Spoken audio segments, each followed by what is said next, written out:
press crowd's happy, in a good mood today. It's summer in New York. Well, I'm joined by part of the all-star dream team that I'm blessed to work with every single day, and that starts with Catherine Garcia, our head of state operations, and Dr. Mary Bassett, the Commissioner of Health, and today we're here to talk about New Yorkers' health. And I think I'm going to morph from calling this a COVID briefing to just a virus briefing because we have other viruses to talk about. But I also just want to make sure that we're focusing on what's important.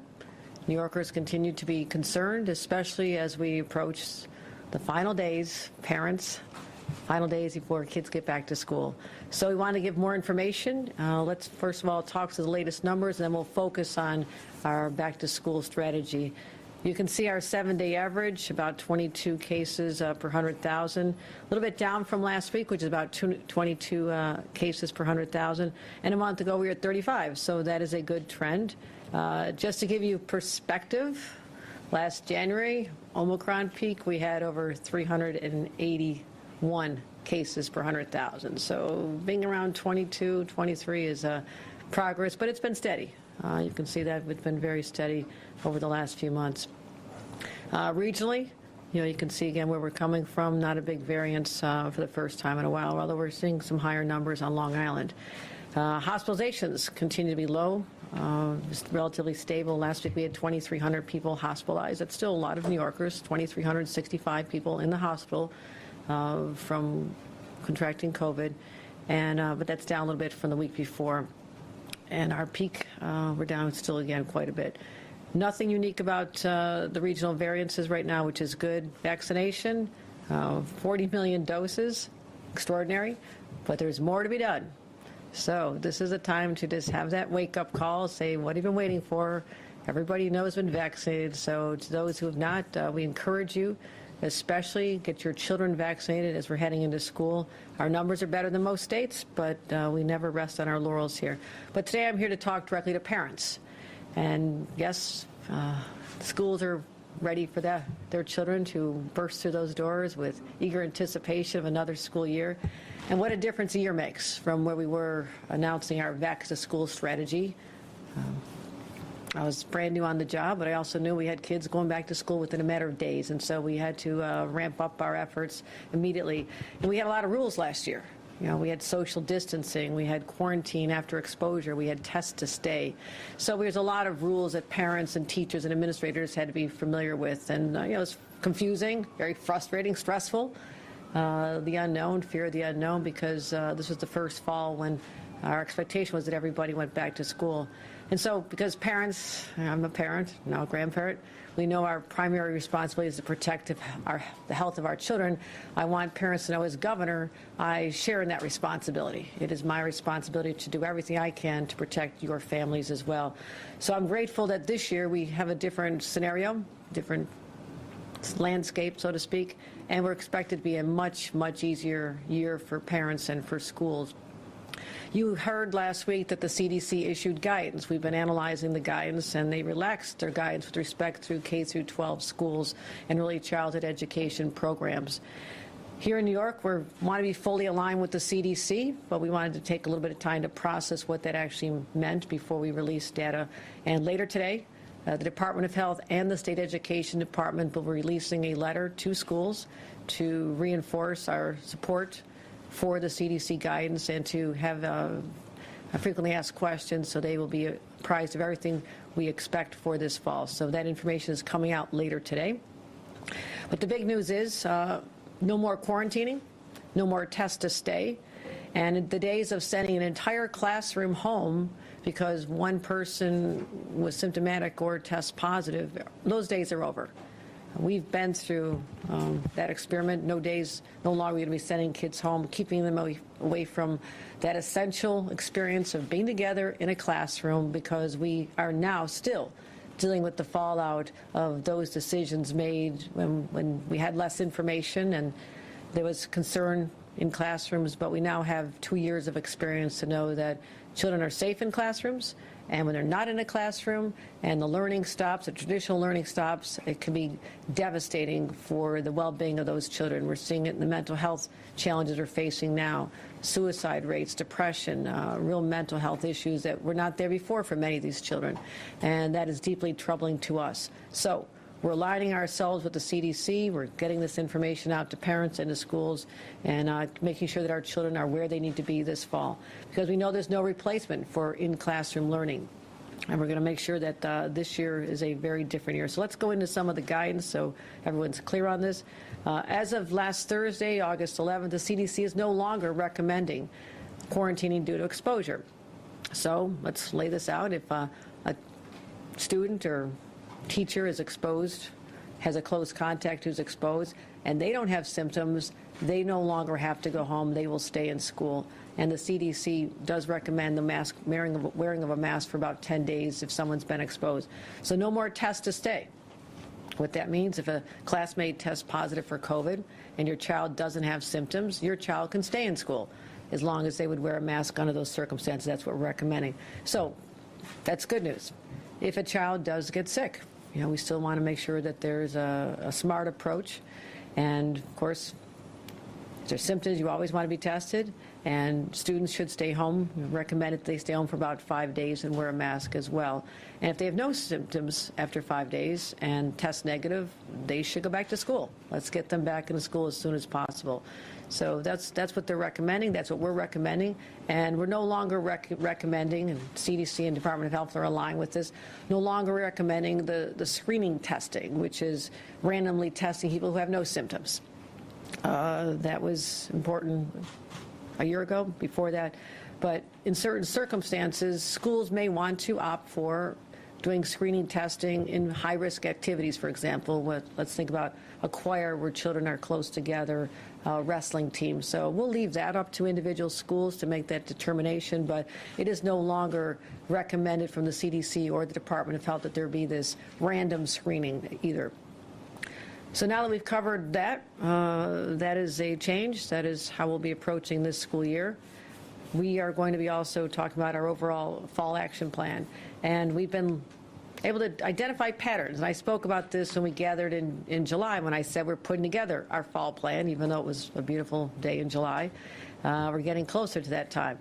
So what we've seen in the past is a trend that we cannot lose sight of. The number of cases per 100,000 really went up dramatically in the fall after seeing major declines and stabilization over the summer months. So will that happen again? We don't know.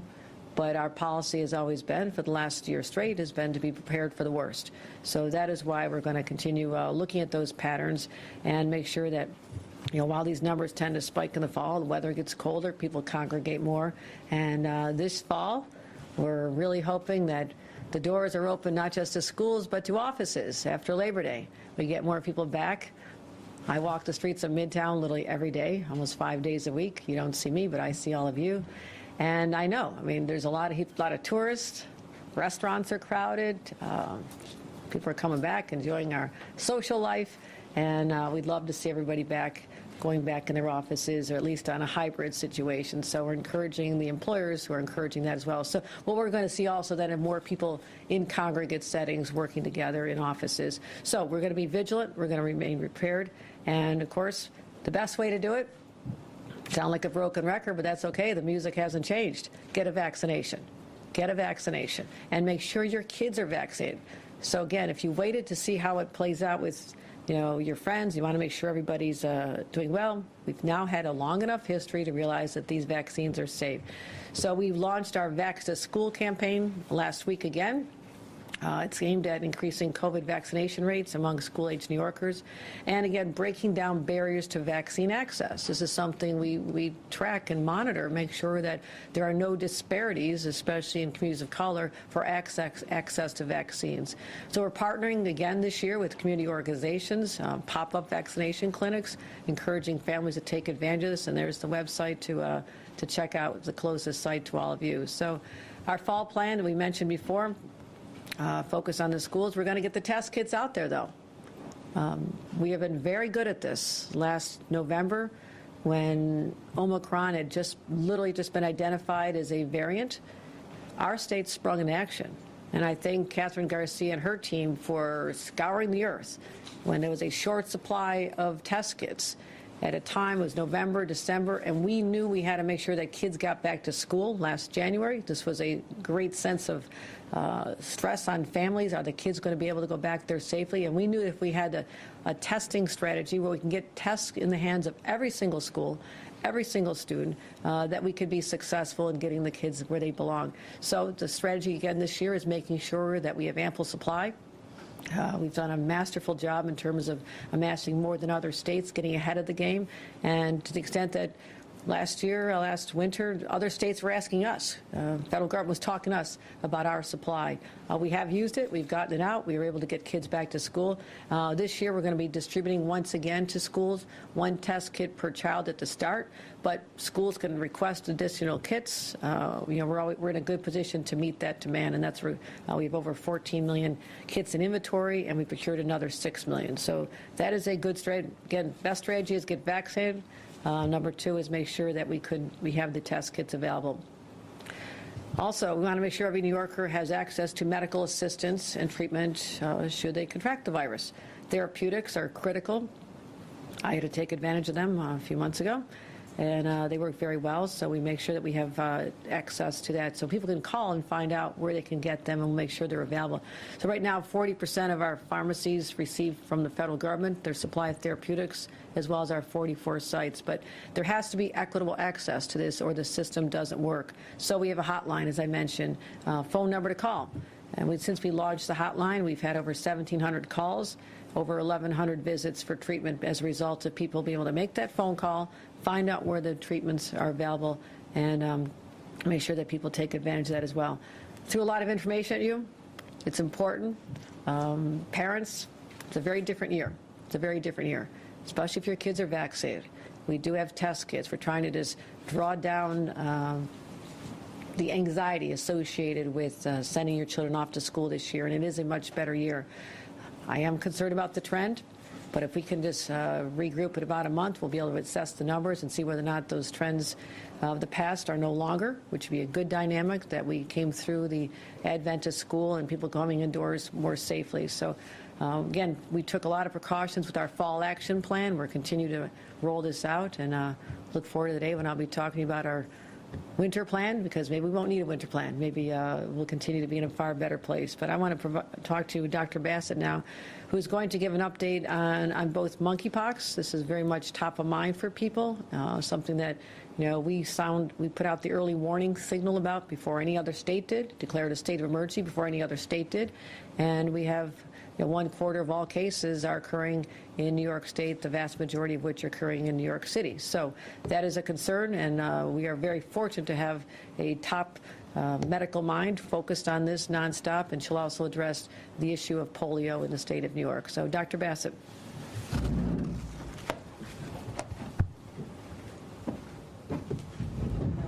Thank you, Governor. As you've said, we are now dealing with a couple of different viruses. Let me just say a few words about polio, a virus which we really never expected to have to contend with. New York State last had a case of paralytic polio diagnosed in 1990, but in June of this year, a young adult was diagnosed with polio in Rockland County. Since that time, we look back at our wastewater samples and also have been monitoring them going forward. And we've identified a related virus in samples from Rockland County beginning in March, right up through July, and also in Orange County. Together, these data suggest that we have a community circulating poliovirus that can cause paralysis, and this is a source of great concern, particularly for people who are unvaccinated or undervaccinated. So our message on polio is a simple one. it's get vaccinated. If you have not been vaccinated at all, we want people to get vaccinated. If you're unsure of your vaccine status, please get vaccinated. In Rockland County, Orange County, we are working closely with the health departments to make sure that it's easy to arrange to get a polio vaccine. We have seen no other examples of disease related to polio virus.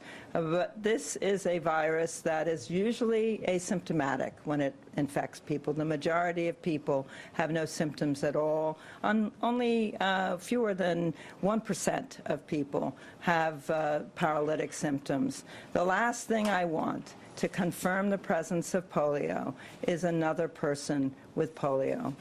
Paralysis from polio is typically permanent. So we are working very hard to get the word out to counties, some of which have vaccination coverage rates in 2-year-olds of just 60%. We want that vaccination rate to go up, and we're trying to make it as easy as possible. It's hard to believe that it was just in May that all of us heard about monkeypox, which we now have the distinction as a country of having the largest number of cases in the world. Within the United States, as the governor has just said, New York State has the most cases, and the vast majority of them, over 90%, are identified in New York City. At the end of July, on July 28th, I declared the increasing rate of monkeypox a imminent threat to public health, and it was followed just right the next day by the governor's declaration of a state of emergency. This was in advance of the national declaration and just a week or two after the World Health Organization elevated monkeypox to its highest level of risk. And we're continuing to work very hard to address this virus. A principal challenge that we've had with monkeypox has been a shortage of vaccination doses, as all of you have heard repeatedly. But recently, the Federal Drug Administration has issued another emergency use authorization for a dose-sparing strategy, which means that we will be administering just 1/5 the dose of that was previously a single dose, administering it through a different route called intradermal as opposed to subcutaneous. And this strategy allows us just to use 1/5 of the dose that we used previously. The reason that we can use a smaller dose is because the intradermal administration goes into the skin where we have more immunogenicity of the dose. There are more cells there that are active in the immune response. So the data that we have show that the antibody response to this route of administration is equivalent to the previous route, which was subcutaneous. As a result of the FDA guidance, we as a state are going to be transitioning to intradermal administration using this dose-sparing strategy, and we expect to complete that transition by a week from today, August 29th, when we will begin administering first doses and second doses intradermally, and a press release will be going out about this later today. We also are making all of our data publicly available. You can find information on the numbers of cases that we have diagnosed in the rest of state. New York City tracks its own cases. As you can see, we now have nearly 2,800 cases that have been diagnosed in outside of the New York City. In 22 counties. It may be up a little higher than that now. And the vast majority of these, the 2,800 is statewide. The vast majority of these, we've just passed 200 cases in the rest of state. The vast majority of cases, nearly 2,600, 2,596, as you can see there, have been in New York City. So this continues to be largely concentrated in the greater metropolitan area. About 2/3 of the cases outside of New York City are in Long Island and Westchester, Suffolk, Nassau, and Westchester counties. We also are making publicly available the demographics of people who are diagnosed with monkeypox, including age and race ethnicity. And we just last week began posting, as did New York City, the information on people who have been vaccinated. These data show that we are right to be very concerned about equity in access to vaccination.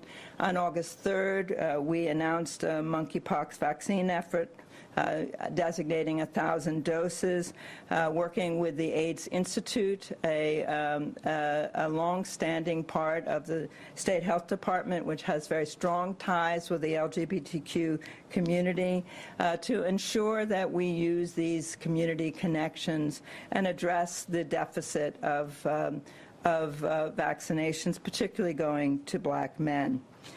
We now have over 90 countries that are reporting monkeypox around the globe, and the United States has surpassed 15,000 cases.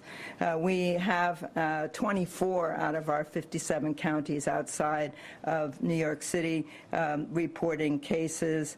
And I've said this before, but I think it's worth noting again that there are three parts of this current outbreak that have made it unusual and concerning. One is that we're seeing monkeypox transmitted outside of the areas where it had been endemic in Central and West Africa. Two, we're seeing its clinical presentation in ways that aren't classical. And third, the transmission of monkeypox is occurring overwhelmingly among men who identify as gay, bisexual, or as men who have sex with men. We also have observed that although monkeypox is very rarely fatal, it is extremely unpleasant and painful. So it's important that we continue to give frank advice to New Yorkers about protecting themselves, the people they love, their friends, their community, talk with sexual partners about whether they have a rash or symptoms, and avoid skin-to-skin contact with anyone who has symptoms of monkeypox. Another part of monkeypox that people may not often realize is that you have to have the rash before you can receive a diagnosis. We have greatly expanded access to testing.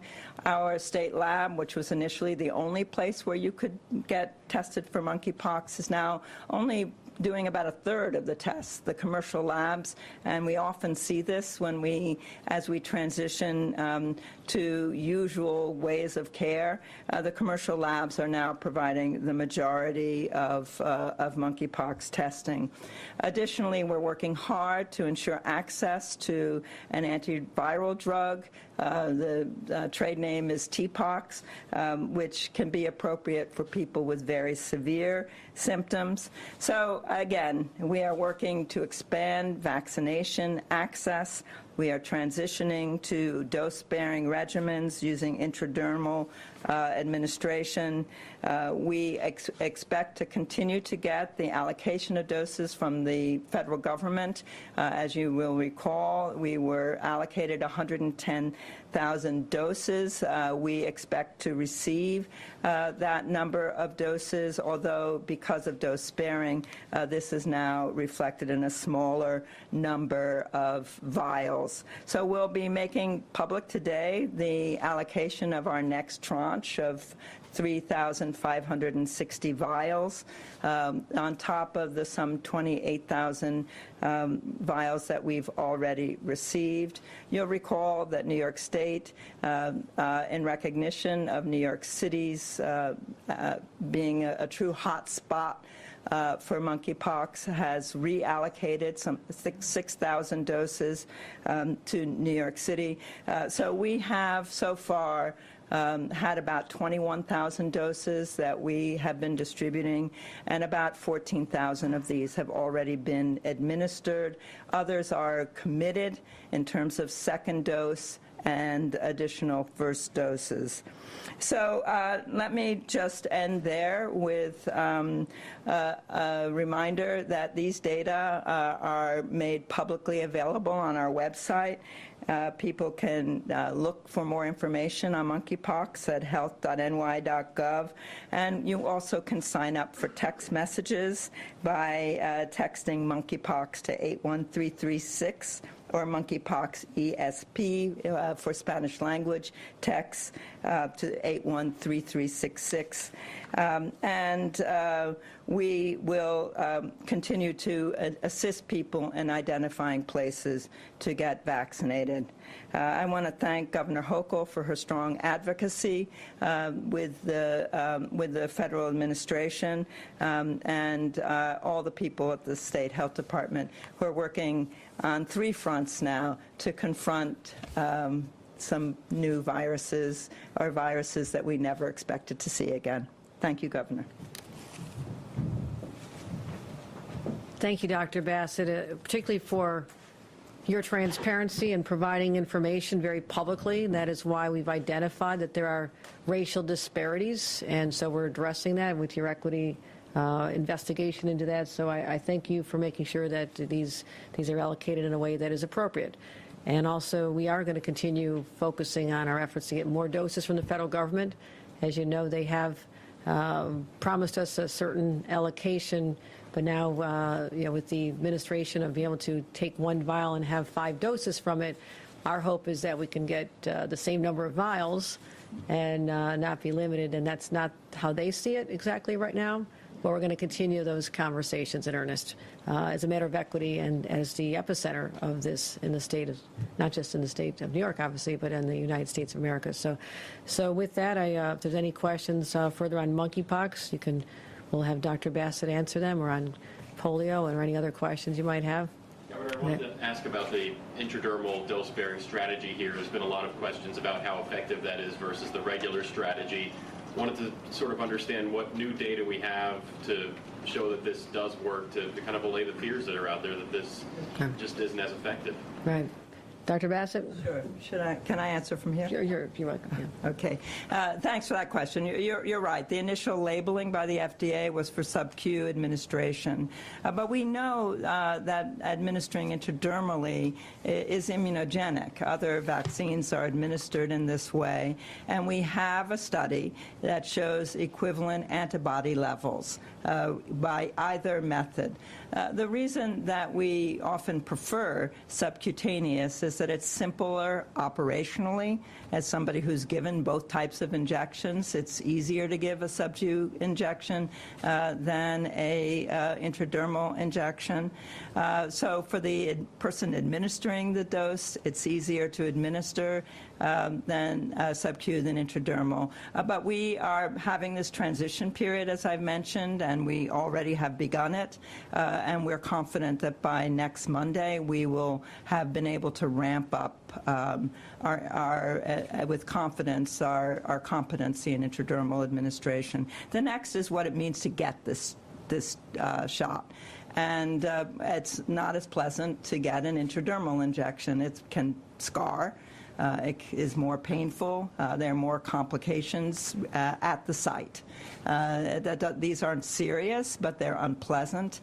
But we have been struggling with not having enough doses. And our obligation in public health is always to do the most good for the most people. And intradermal administration will vastly expand our access to a scarce resource. So I hope that's reassuring to anybody who wonders about whether they should receive the intradermal injection. It will be, less pleasant to receive, but it's just as immunogenic. Does everybody understand the difference between the two, the administration? Okay. Yeah. No? All right. Let me give it a try. I heard that the L.A. County, which began last Wednesday at administering intradermal as their overall strategy, was using hot dogs to practice giving intradermal injections. So this is within the skin. And when you slide that little needle into a very, very just under the layer of skin, you raise a bleb. It looks like a little mound is raised in your skin. And that's within the layer of skin. Our skin is a very important organ in fighting against infections, and there are many immune active cells in that layer of skin. And the intradermal smaller injection of volume is just as immunogenic. Subcutaneous is under the layer of skin, and so that's the difference. If you get an intradermal injection, keep an eye on the bleb. By bleb, I mean that little disc of raised skin. You should have that. All right, so that's the takeaway from today's press conference. Watch out for the bleb, everybody. And so again, intradermal pinching, is within the skin. Subcutaneous is just basically a regular shot, what you get very quickly. Yeah. So I could see the blank looks out there. So, but I'm glad we could have a chance. Well, I'm curious if the federal government's move to basically force you to do this. I mean, would you prefer to stay with the original route if the federal government hadn't said you need to do this to get it? If we had unlimited supply of vaccinations, I think everybody would have preferred to stay with sub-Q, but that's not the situation that we've been in. Right. That has not been our situation from the start. As you all know, from the very beginning, our ability to respond to this outbreak has been predicated on a limited vaccine supply. Governor, you touched on this, but just maybe you can elaborate in terms of the amount of dosage that we're going to, or the amount of vaccine that we're actually going to have. The federal government is now basically saying do more with what you have, and that doesn't necessarily mean you're going to be getting more? Because they're dealing with severe supply chain shortages as well. They're not unnecessarily withholding this. They have an allocation. They'd like it to be more.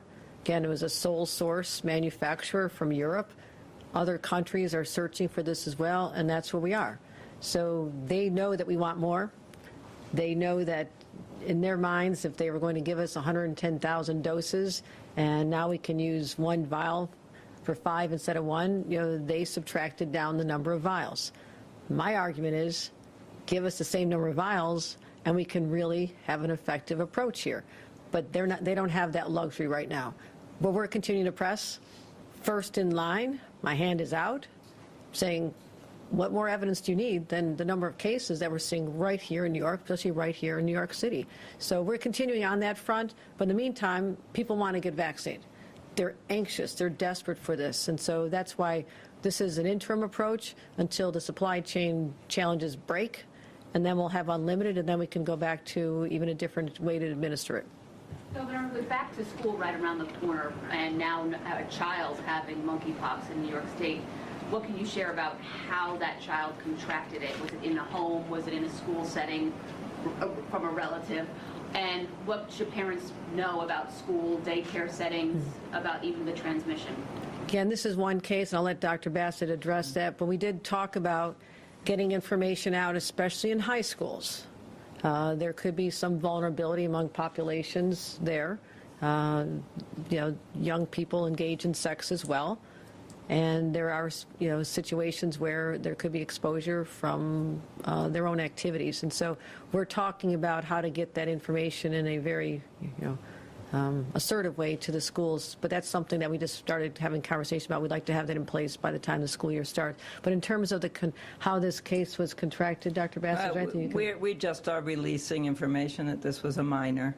And just to, as you've indicated, Governor, the settings in which I think about that a child might be at risk are if gay people have children, and if they have a parent or a caretaker in the household who has monkeypox.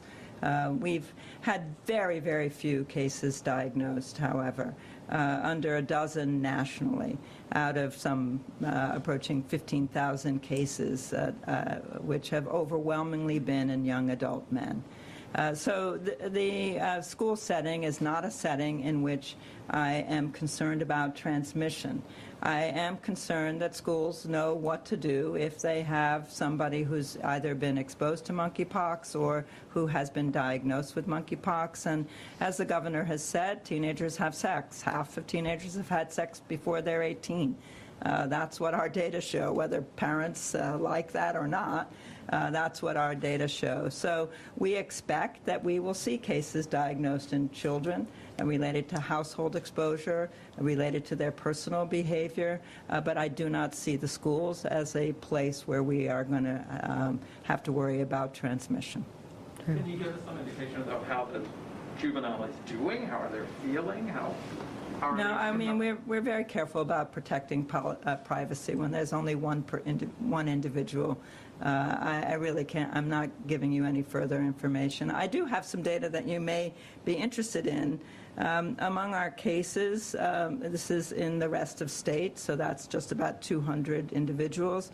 31% have been people who identify as white, 30% as Latino, 17% as Black or African American. In terms of who's been vaccinated, among Blacks, that's 8%, so that's half the proportion of people with cases. Among Latinos, 13%, and among whites, 64%.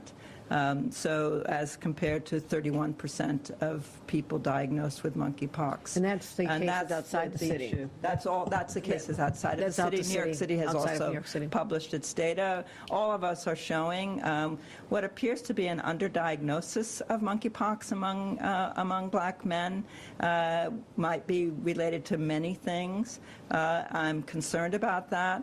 And also, we're very concerned, which is why we launched the Vaccine Equity Initiative to work with community-based organizations, that we reach out to people and make sure that they're aware of the opportunity to be vaccinated if they're eligible. Governor, you're talking about easing on COVID restrictions, but you just recently renewed the state's state of emergency when it comes to COVID restrictions. So what is it about the state of emergency do you feel like you can't do without? Oh, yeah. What I can't do is allow there to be a broader scope of service. What that means is right now, certain individuals like EMTs, without that scope of service expansion, that they can't administer vaccines. So at a time when we're looking in the next month, we're going to be standing up sites, are we going to need more help? So that's one example. But with respect to the ability to follow different contracting, emergency contracting to amass the supply of test kits, we actually have been following the normal protocols. Even though we have the authority to do otherwise, we have been following the normal protocols since that surge last winter when it was a very desperate situation when everyone was searching for test kits. But I'm going to be looking, we just issued it. What I want to do is recognize that this is our vulnerable time. This is when we've seen, you're lulled into the sense of complacency. See, this is our third year heading into this, third winter, third fall. And I want to just give ourselves another month to assess, whether or not we needed that extra ability to have additional people be able to give vaccines. And that is really how we're primarily using it right now. Otherwise, other procedures are back to normal. But I'm going to look at it closely in another month and looking forward to, not needing that anymore if we don't need those extra workers. Isn't that something you could have done legislatively this past legislative session? This is an executive order, and this just, we renew it month to month.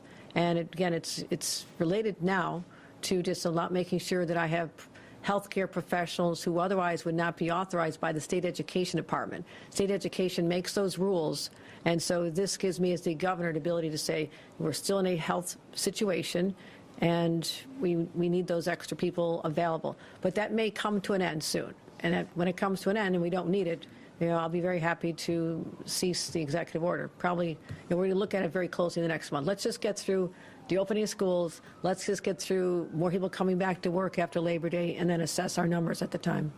I think we're...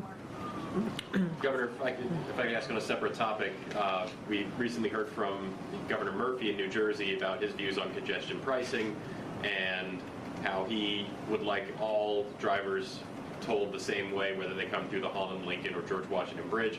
And then he made almost a veiled threat to say he'd hold up business at the Port Authority if that doesn't happen. I wanted to see what your thoughts are on the governor of New Jersey, in essence, threatening the state of New York on this.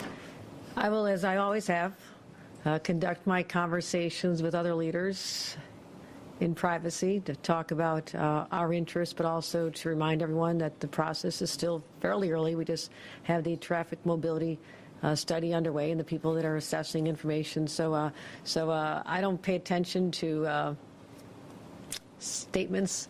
I work things out behind the scenes. I'll get the job done, and we'll do what's best for New Yorkers. Thanks, everyone. Thank you. Thank you, everybody.